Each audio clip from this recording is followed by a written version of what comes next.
Hi, I'm Jessica Hallenbeck with Signature Real Estate, and I'm here with my friend and lending partner, Nikita Burdick with Prosperity Lending. And we're going to talk about the market update for the June data.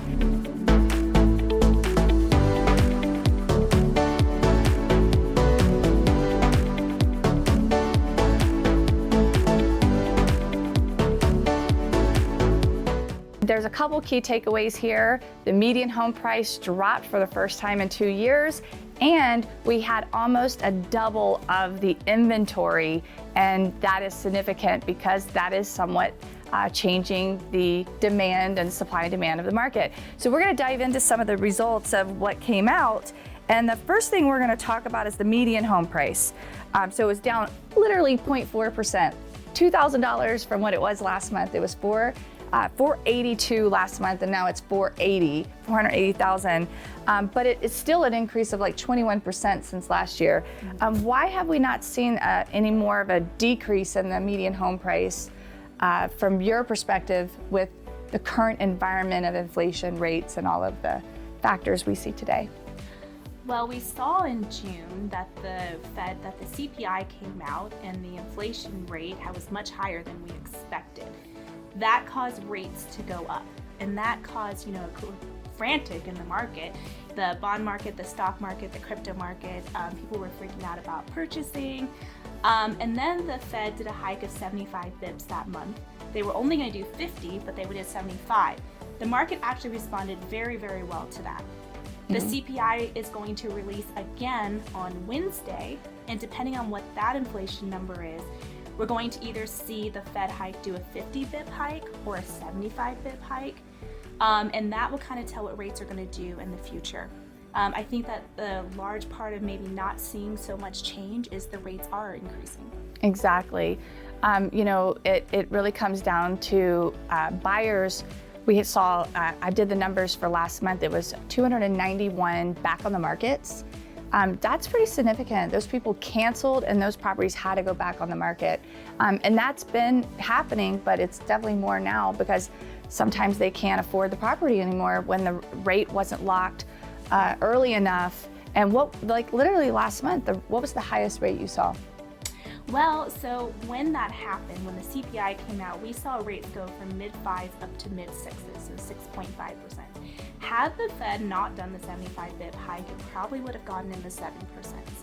So they did that, and now rates went back down. We have seen a decrease recently where rates are at about, with a conventional loan, 760 plus credit score, we're looking at about 5.6 to 5.8. With a worse credit score, maybe a 6.1 to a 6.3. So they are down from a month ago, but that's kind of what rates are doing right now. Absolutely. So what advice would you maybe give a buyer today that's going to shop for a home?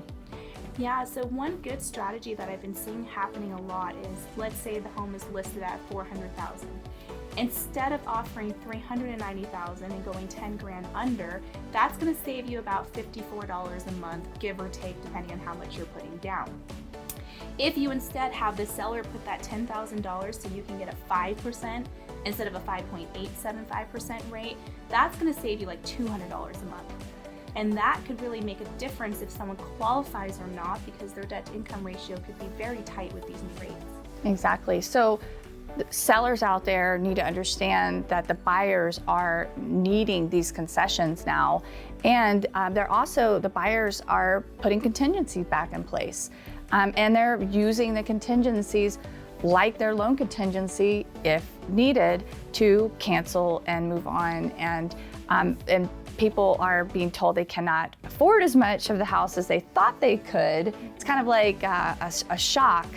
But at the end of the day, you used a slogan that I thought was really cute. What was that one? It was marry the home, date your rate, right? Because rates change, right? So yes, we're going to see more Fed hikes this year.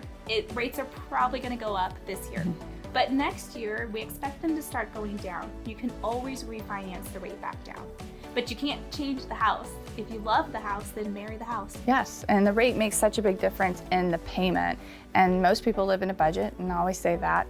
So they're payment conscious. Okay, well, let's go into a couple other numbers just since this is the market update for Nevada, for our Clark County area here.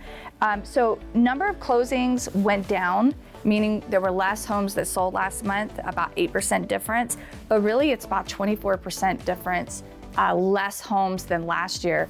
So that does show a little slowing signs of less activity because it wouldn't have been that much different from a year ago. But we are further away from the COVID pandemic, you know. So, and then number of new listings. This one's pretty good. 15.9% increase from 1 month ago. So we've seen a little jump in new listings, but this is the biggest one right here. 61% increase in the number of homes that are available. That's our inventory.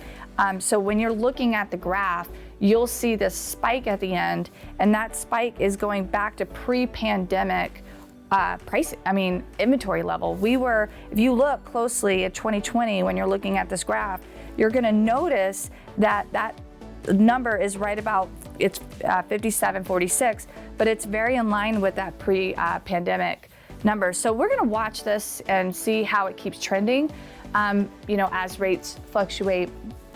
And but there's still buyers out there that weren't able to purchase due to contingencies they needed to have. They may have gone ahead and signed a lease for a while. Those buyers may come back to the pool because there's more selection now, and it could be a good time for them to re-enter the market. And one more point I'm gonna make really quick is this change, these interest rates and this increase in the market, it's not due to foreclosures or anything in that kind of nature. I mean, it's strictly due to rates and inflation. Yeah, so the Fed is increasing the interest rate. So the Fed rate is the federal funds rate, which is the rate that banks use to charge each other to loan money overnight. Now, it's been at or near zero. The reason they're increasing is because of the inflation and to try to stop a full-blown recession. So they're doing what's called a controlled recession. Mm-hmm. So it's not because of anything bad, they're just trying to control the market. They're doing a little bit late. They probably should have started last year, so that's why rates are increasing so quickly. Exactly. But, you know, recessions don't always cause major housing market crashes. You know, that was an anomaly that happened. So we're just going to continue to watch the trends. I think this is just a reshifting, leveling out. It's a correction that needed to happen because we had 2 years of just crazy growth and not sustainable. So it had to stop at some point, and now we're seeing it. But rates, of course, are really slowing that down. Other than that, you know, is there anything else to add on the market update? Well, I do think the point you made about more listings, it's great because on my perspective, when I've had a lot of buyers pre-approved, they had to fight for these homes. And so maybe now buyers back out there who, you know, maybe were discouraged because they submitted 10, 12 offers, it might not be that competitive anymore. That's right. And the sellers are aware that this is now, there's less demand for their home, and they may need to make some updates or make it more show ready, and might not be able to get away with leaving things undone because that costs the buyers more money to make, you know, small repairs and things like that. Like a little more energy and prep into the homes that used to be very normal, and we've seen a lot less of that. And it's just being mindful of all these little changes and constantly watching it so that we can always help our clients the best we possibly can, no matter what they're doing, buying or selling their real estate. So thank you so much for spending time with us. And if you love our videos, please like them and share them, subscribe to our YouTube channels and whatnots. And we hope to see you again. Thank you for your time.